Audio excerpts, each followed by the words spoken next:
The house is still, the kind of stillness that feels heavy, the kind that remembers laughter and footsteps, but doesn't echo them anymore. A pale gray light creeps through the curtains, touching the edges of Eleanor Gray's face as she stirs awake. She lies in a bed that feels too large now. Her hand reaches across the sheets, a habit that hasn't yet faded, to where Thomas used to sleep. Her fingers brush against something soft. She opens her eyes and sees it. A white feather, small and perfect, resting on Thomas's pillow. Eleanor blinks. The window is closed. No draft, no bird, no open door. The air is still, thick with quiet. For a moment, she just stares at it, unsure whether to laugh or cry. It looks out of place, innocent, absurd, and yet impossible.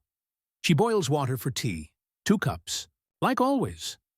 She pours one and sets it across from her at the kitchen table, where no one sits. She glances at Thomas's photograph propped near the kettle. His easy smile, the way his eyes seem to hold sunlight. The phone rings. She doesn't answer. She folds the same dish towel 3 times before setting it down. Her life has become a pattern of pauses. Every sound feels like it comes from another life, one she can't step back into. Eleanor returns to the feather. It hasn't moved. The sight of it tightens her chest. She touches it gently. It's real, light as air, soft against her skin. She whispers to herself, "How did you get here?" But even her own voice sounds strange, thin, as if the house isn't used to hearing it anymore. She considers throwing it away, shaking her head at the foolishness of keeping a piece of fluff. But something stops her. Instead, she opens the small jewelry box on her nightstand, the one where she keeps Thomas's wedding ring, a lock of his hair, and a note he once left her. She places the feather inside, beside them. It feels right there, part of something sacred. The house dims with the setting sun. The air carries the faint scent of the sea from outside, though the windows remain shut. Eleanor sits by the window, wrapped in her late husband's cardigan. The TV hums softly with a show she isn't watching. Her eyes drift to the empty chair across from her. For months, she's tried to pretend she's fine. She tells people, "I'm okay, just tired." But the truth sits in her bones. Heavy, patient, unchanging. When she closes her eyes, she can still see the headlights from that night, the knock on the door, the way the police officer couldn't look her in the eyes. Grief has no sound, only silence. She turns off the TV and lets the dark fill the room. The jewelry box glows faintly in the moonlight. Eleanor lies awake, staring at it. The ache of loneliness presses down harder than usual tonight. She whispers Thomas's name into the dark, hoping the sound might reach wherever he is. Her eyes finally close. Eleanor stands on an endless plain, a vast stretch of sky and mist. The air hums softly, like distant music. She feels weightless, almost unbound, until the ground beneath her feet gives way. She's falling, fast, endless, terrified. Her heart pounds. The wind rushes past her ears, cold and wild. She tries to scream, but no sound comes. Then, faintly, she hears his voice. Not words, but something familiar. Warm. Thomas. She reaches out into the void. For a moment, she thinks she feels his hand brush hers, a whisper of touch. And then she's alone again. Still falling. The darkness swallows her. Eleanor wakes with a sharp gasp. Her body jerks upright. Her heart races so violently it hurts. For a moment, she doesn't remember where she is. The room feels foreign, like she's woken inside someone else's life. She presses a hand to her chest, trying to steady her breath. Then she feels it, a dull ache between her shoulder blades, deep and sore, as if she'd been carrying something heavy in her sleep. She turns her head slightly, trying to see, but there's nothing there. Only the faint shimmer of sweat and moonlight. The jewelry box remains on the nightstand, slightly open. Inside, the feather seems to glow softly under the moonlight, like it's breathing. Eleanor watches it for a long time, unable to look away. Something in her chest stirs. Not fear exactly, but an old quiet feeling she hasn't known since Thomas died. Hope, maybe, or the ghost of it. The next morning, the world looks unchanged. Gray sky, pale light, quiet house. But Eleanor feels different. When she looks in the mirror, she notices how tired she's become, how her shoulders hunch forward as if carrying invisible weight. She straightens them. The ache is still there, faint but persistent. Her eyes drift again to the jewelry box. The feather lies still. She picks it up, turning it over between her fingers. It feels impossibly light, yet holding it makes her feel less empty. She closes her hand around it and whispers, barely audible, "What are you trying to tell me?" A breeze brushes her cheek. She turns, startled. The window, the one that's always been locked, is open just a crack. The curtains flutter softly, as though something unseen has passed through. Eleanor closes her eyes and lets the cool air wash over her face. For the first time in months, she doesn't feel like she's drowning. She feels like she's waiting for something she can't yet name. And somewhere deep inside, between her aching shoulders, a spark begins to wake. The sea rolls endlessly against the shore, gray and cold under a heavy sky. The gulls cry overhead, sharp and distant, but the sound barely reaches Eleanor Gray's house on the hill. She stands at her window, staring at the waves below. The air smells of salt and rain. The horizon blurs where the water meets the clouds. No clear line, no clear ending. That's how her life feels now. Endless. Gray. Unfinished. Eleanor moves through her house like a shadow. The floor creaks under her bare feet. The kettle hums. The clock ticks too loudly. She makes tea for one this time. The second cup, once automatic, now sits untouched in the cupboard. She glances at the jewelry box on the counter, the one that holds the white feather. She hasn't opened it since that night. She doesn't need to.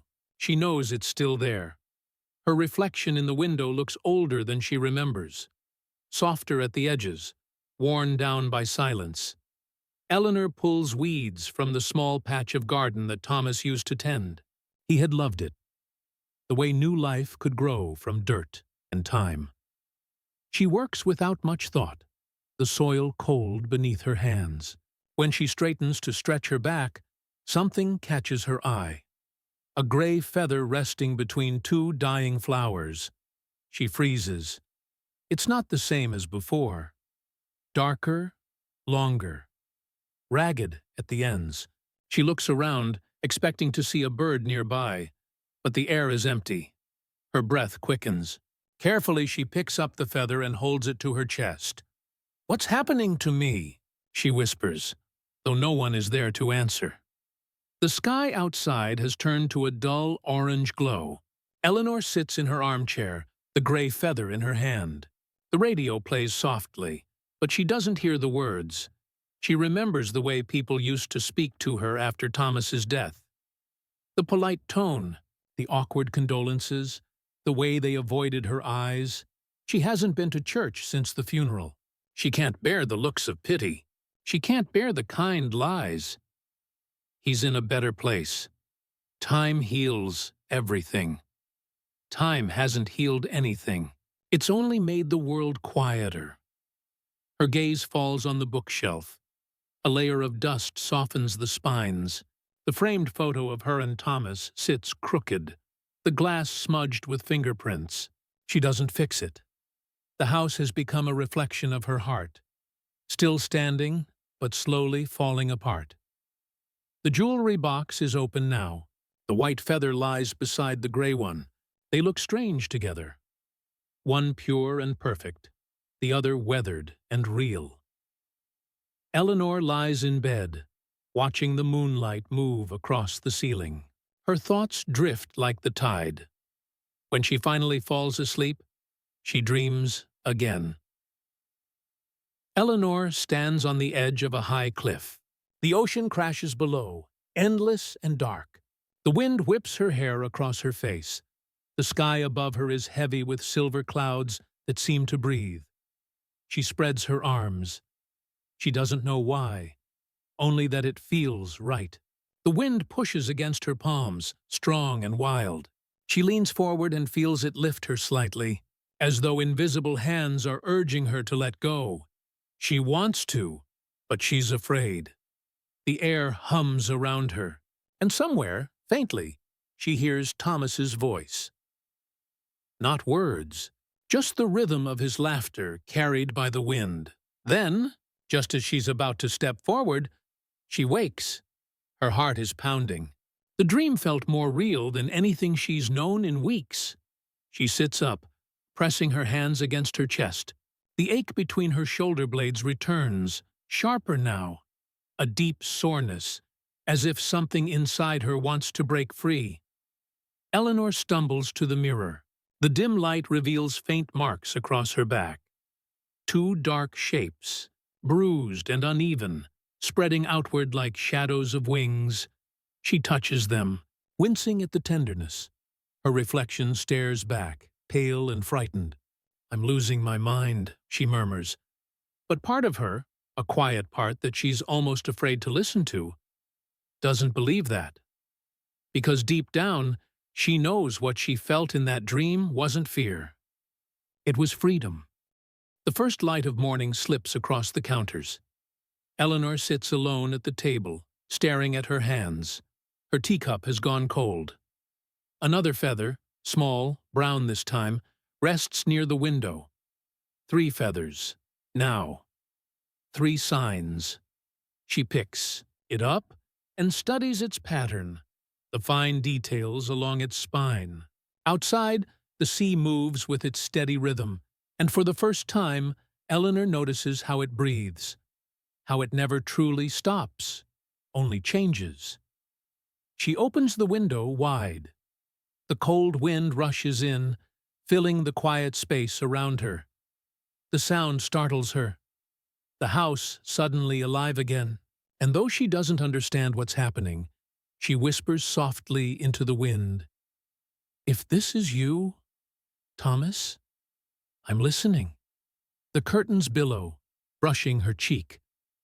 Somewhere in the distance, a gull cries, sharp and lonely, but full of life. Rain taps softly against the window. The air is heavy and cool. Eleanor Gray lies awake, staring at the ceiling, unable to quiet her thoughts. The ache in her back has become familiar now, a dull, steady pressure beneath her shoulder blades. She doesn't tell anyone. There's no one left to tell. On the nightstand sits the jewelry box.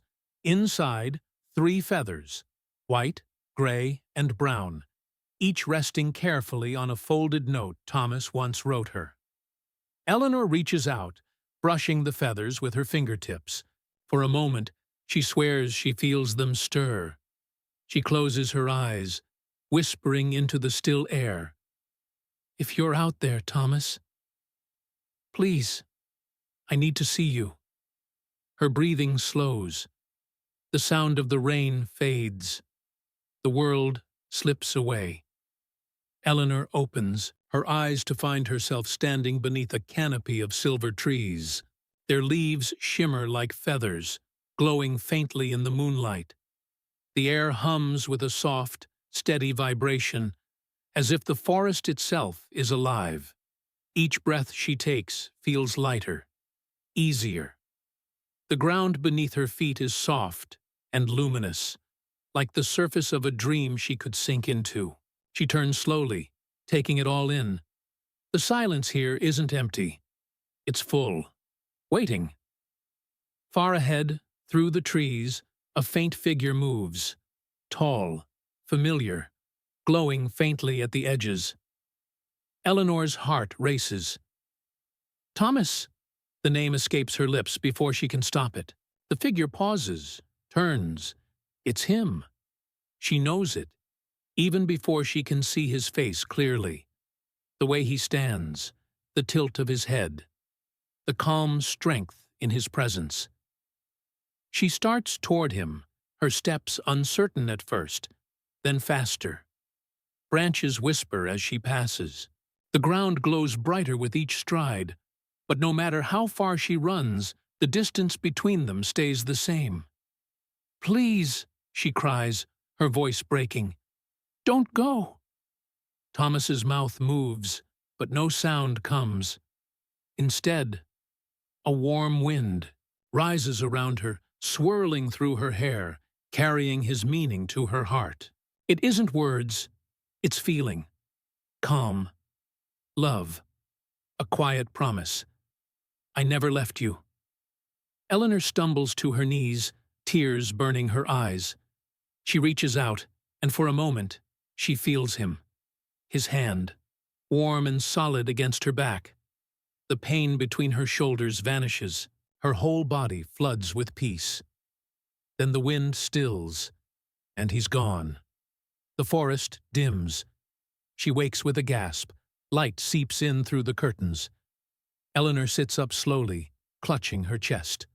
Her back tingles, sore, but alive, as if something inside her has been touched and awakened. She glances down at the bed. Her sheets are dusted with a faint trail of tiny white feathers, like snow that has fallen in her sleep. She touches one and watches it drift away at her breath. "Am I dreaming?" she whispers. But she's awake now, and the feathers are real. Later, Eleanor sits at the small desk by the window with a notebook open in front of her. She writes carefully, describing the dream, the forest, the light, Thomas's touch. Her handwriting looks different. Longer, strokes, softer curves, as if her hand moves with a rhythm not entirely her own. She stops midway through a sentence, reading what she's written. The words don't feel like hers. "You are between the earth and the sky. Learn to let the wind carry you." She drops the pen, staring at the page. It's something Thomas used to say. Her chest tightens. "What's happening to me?" She closes the notebook quickly and hides it in the drawer, as if afraid of being caught, though there's no one left to catch her. Eleanor stands before the mirror, tracing the faint marks across her back. The bruises have deepened, darker now, but shaped unmistakably like wings unfurling beneath her skin. She leans closer, her breath fogging the glass. "You're losing it," she tells herself. But her voice trembles because she isn't sure she believes that anymore. She remembers how Thomas looked in the forest, glowing, peaceful, alive. The warmth of his touch still lingers on her skin. Maybe, just maybe, this isn't madness. Maybe it's something else, something meant for her. Eleanor lies awake again. Outside, the wind howls through the trees, rattling the old windows. The jewelry box sits open on the nightstand. The feathers inside stir slightly with each gust, like they're breathing. She closes her eyes. She stands on the same cliff from before, but this time the sea below glows silver, reflecting a sky full of moving light. The wind roars around her, strong and wild, yet somehow gentle, like an old friend urging her forward. Her heart pounds. She feels the marks on her back burn with a strange energy. "Thomas," she calls into the wind. No answer. Only the cry of the ocean and the beating of her own pulse. The cliff beneath her feet begins to crumble. She's falling again. Faster this time, her stomach dropping, her breath torn away. But then, instinctively, she spreads her arms, and this time the fall slows. The air catches her, holds her, lifts her. For a moment that stretches into forever, She's no longer falling. She's flying. The world below glows like silver glass, endless and bright. Her heart fills with a joy so fierce it hurts. The wind sings around her, carrying a whisper. His whisper. You're not lost, Eleanor. You're learning. She laughs through her tears, spinning in the open air, light and unbound. Then, as suddenly as it began, the dream dissolves. Eleanor wakes slowly, her body trembling. Her sheets are tangled, her pillow damp with tears. She sits up, pressing her palms against her face. The ache in her back pulses stronger than ever, sharp but alive, like a wound that's beginning to heal. Her gaze drifts toward the window. Outside, the morning light is bright and clean. For the first time in months, she feels something powerful. Not grief, not fear, but a quiet sense of becoming. She doesn't know what's happening to her, or why. All she knows is that each time she dreams, she feels less empty when she wakes. And deep down, she can't shake the feeling that Thomas is leading her somewhere beyond loss, beyond pain, toward a truth that waits on the edge of everything she knows. The room is darker than usual. The moon hides behind clouds, and the air feels thick, like it's holding its breath. Eleanor Gray lies awake, her heart beating in rhythm with the whisper of the sea outside. Her back burns, not sharply, but deeply, as though something inside her has begun to push against the skin. She tries not to think about the dreams, but they come anyway. The forest, the cliff, the silver light, and Thomas, always just far enough away to remind her that love never leaves. It only changes shape. She sits up, gripping the edge of the bed. The jewelry box on the nightstand gleams faintly. The feathers inside are no longer still. They tremble, alive, like they're waiting for her to decide. Eleanor opens the window. The cold rushes in, and with it, the faint cry of a gull far out over the water. She whispers, "I'm ready." She stands before the mirror, her nightgown slipping from her shoulders. The marks on her back are no longer bruises. They are openings. Delicate, pale lines stretch outward like cracks in marble. Veins of light beneath her skin. Each breath sends a pulse of warmth through them. Eleanor grips the sink. Dizzy. Tears spill down her cheeks, not from fear this time, but from awe. She feels something growing. Tender, raw, beautiful. The room hums softly, the same tone she heard in the silver forest. Her reflection flickers for an instant, replaced by a version of herself she doesn't recognize. Glowing, ethereal, her hair floating like she's underwater. Then it's gone. Just her again. Human. Still breaking. Still becoming. The storm has passed. The dawn light seeps through the windows in long, gentle rays. Dust drifts in the glow like ash and snow. Eleanor sits at the piano Thomas once played. The keys are dusty, a few sticking slightly when she presses them. She hasn't touched it since the funeral. Her fingers hover over the keys, unsure, until a single note breaks the silence. Then another. Then another.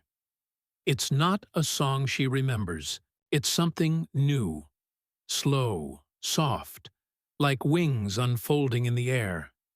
The sound fills the room, filling her chest with something warm and alive. Each note seems to draw light toward her. She closes her eyes and plays. For the first time in a year, she smiles. Eleanor walks along the path that overlooks the sea, a shawl wrapped tight around her shoulders. The wind pushes against her, but she doesn't mind. It feels like a test she's meant to pass. The air smells of salt and new rain. The grass shimmers with dew. She passes the old bench where she and Thomas used to sit, where he once told her that everything in life has a season, even sorrow. She stops and lays her hand on the weathered wood. "I'm still listening," she says softly. Something moves behind her, a gust of wind that circles her like a slow embrace. When she turns, she swears she sees him. Not solid, not ghostly, but present. His outline flickers in the light, woven from air and memory. Her heart stumbles in her chest. "Thomas!" The wind rises. The shawl slips from her shoulders and drifts away, caught by the air. Her back throbs again, that familiar ache turning into a spreading heat, alive and insistent. She doesn't run this time. She stands tall, lifts her face to the wind, and lets it take her breath. Mist curls over the grass like quiet breath. The sky is heavy, soft with clouds. Eleanor walks between rows of headstones, the box with the first feather clutched in her hands. Her boots sink slightly into the damp earth. Each step feels like walking deeper into memory. She hasn't been here in months, not since the funeral, when her heart still refused to believe what her eyes saw. Now, she moves as if guided by something unseen. Her wings, once radiant in her dreams, are gone from sight, but she still feels their weight beneath her skin, folded, waiting. At last, she stops in front of the stone. Thomas Gray, beloved husband, loved beyond measure. The sight of his name still steals her breath. She kneels, brushing the fallen leaves from the base of the grave. Her fingers linger on the cold stone as though it might respond to her touch. 6 months, she whispers. Her voice trembles. It feels like yesterday. The sea hums faintly in the distance, steady and endless. She opens the box. Inside, the single white feather rests exactly as she found it. Perfect, untouched by time. She holds it gently between her fingers. The air stills around her. For the first time, Eleanor allows herself to truly feel the silence. Not fight it, not fill it. "I've carried you in every breath," she says softly.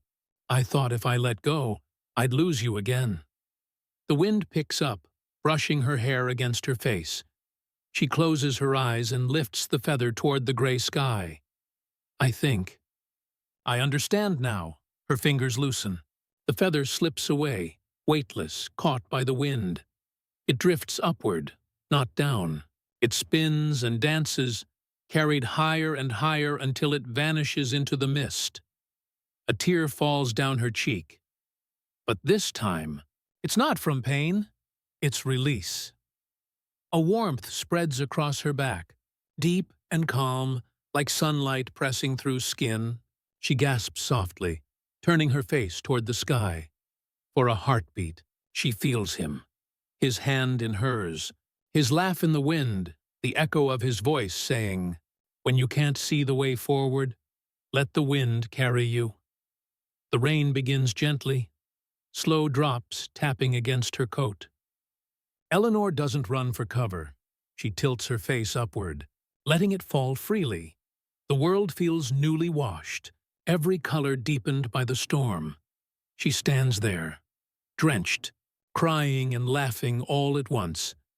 Something inside her, a grief she once thought eternal, breaks open and spills out, replaced by something lighter. Forgiveness.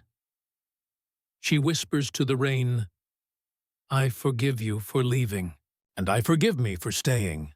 The sky answers with a rumble of thunder, low, soft, like a heartbeat in the clouds. And for a moment, she feels lifted.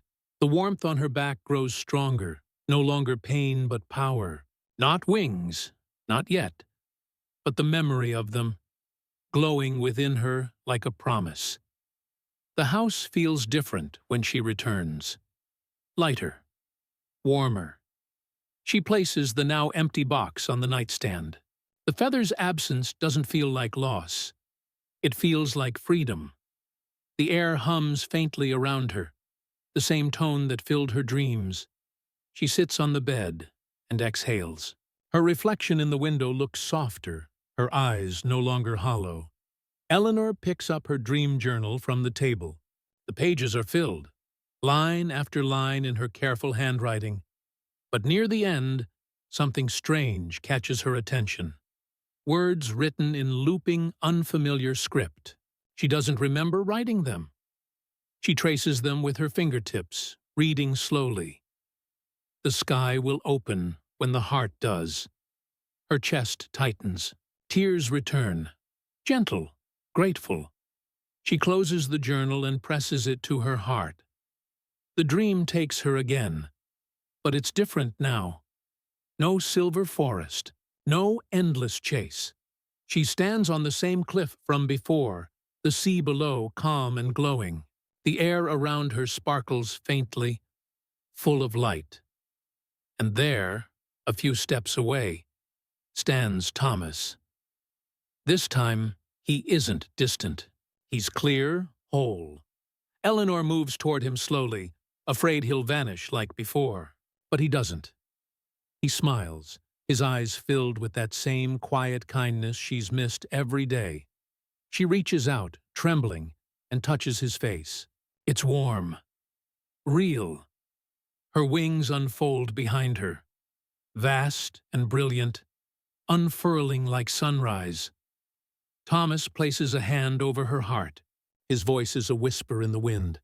You've carried me long enough. She shakes her head, tears streaming.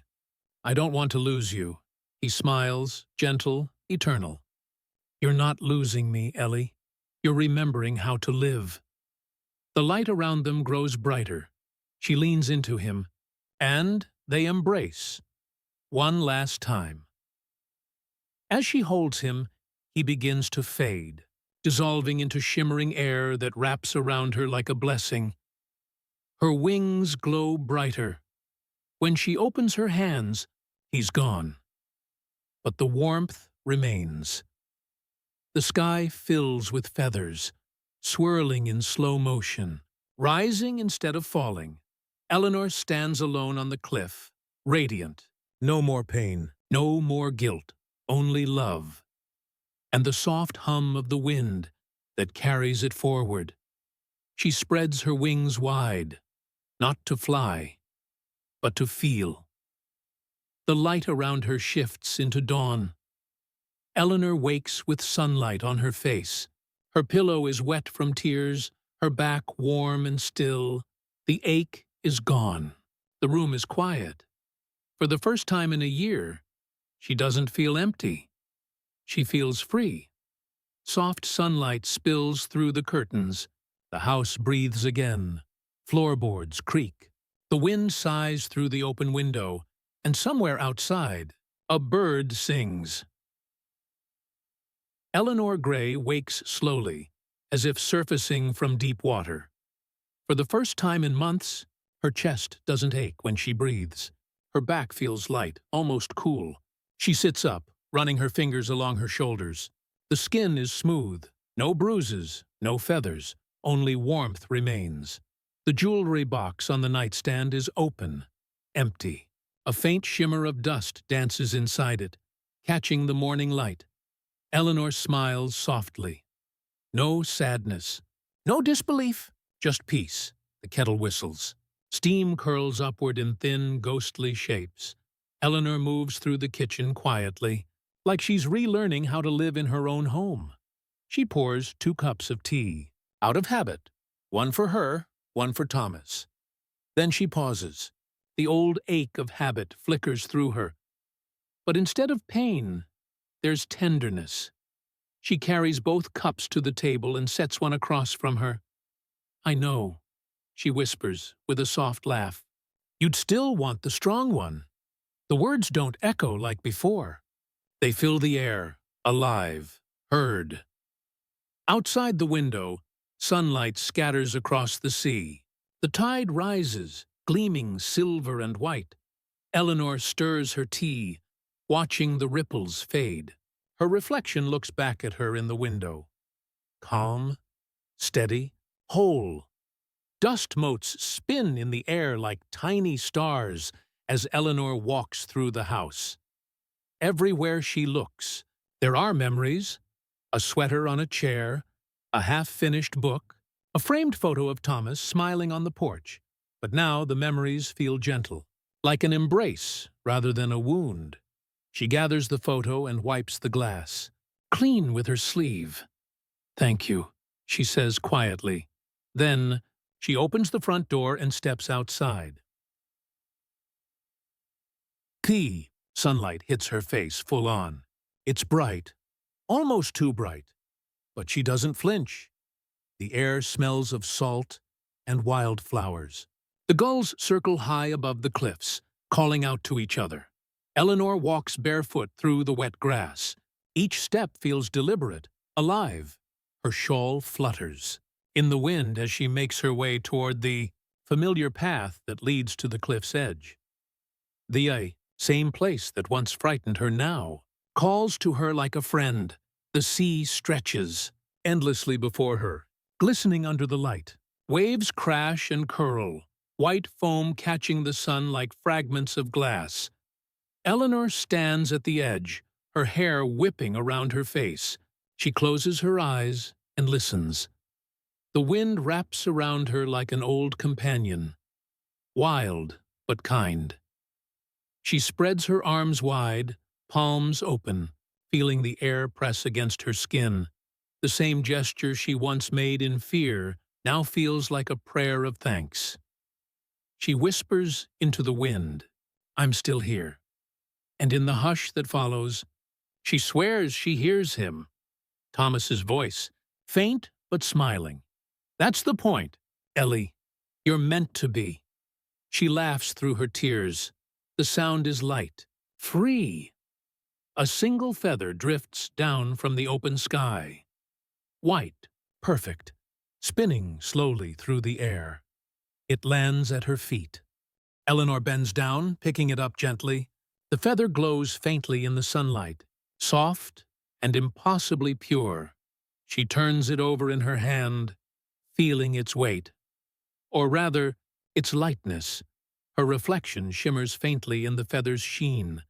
A woman reborn, not by wings or magic, but by courage. She holds it to her heart. "I remember," she whispers. Then she lets it go. The feather lifts into the wind, soaring upward, higher, higher, until it disappears into the light. Eleanor closes her eyes and breathes deeply, the air cool and clean in her lungs. When she opens them again, the world feels new. The golden hour pours through the windows. Everything inside glows. The furniture, the walls, even the framed photo of Thomas. Eleanor lights a candle on the piano and sits. Her fingers hover above the keys for a long moment. Then she begins to play. The same song she played the morning her wings first unfurled. The melody fills the house, soft and steady, flowing through every room. It's not a song of mourning anymore. It's a song of return. The stars rise over the horizon, bright and clear. The sea is calm, the wind still. From the open window of her house, faint music drifts out, her song carried on the night air. A gull circles overhead, its wings glowing white against the moonlight. For a moment, it looks almost like an angel. Then it's gone. Just another traveler carried by the wind. Eleanor stands by the window, the candle flickering beside her. She looks out at the sky, peaceful and endless. The world feels vast again, not empty, but full of possibility. She touches the spot between her shoulders, smiling softly. There's no pain now, no wings either, just a quiet strength, invisible but real. She whispers, "Some wings aren't meant to fly. They're meant to lift the heart that carries them." Her reflection in the glass smiles back, calm, radiant, alive. The candle flickers once, then steadies. The wind sighs through the window, and a single feather drifts down from the night sky, landing gently on the sill. Eleanor doesn't move to pick it up. She simply watches it, smiling, at peace. In the days that followed, the world moved on as it always had. Tides rising and falling, birds tracing invisible paths across the open sky. Yet for Eleanor Gray, something fundamental had changed. The house no longer echoed with sorrow, but with light. Even silence seemed to breathe. She carried no wings now, no proof of the miracle she'd lived. Only the quiet certainty that love never truly leaves. It simply transforms.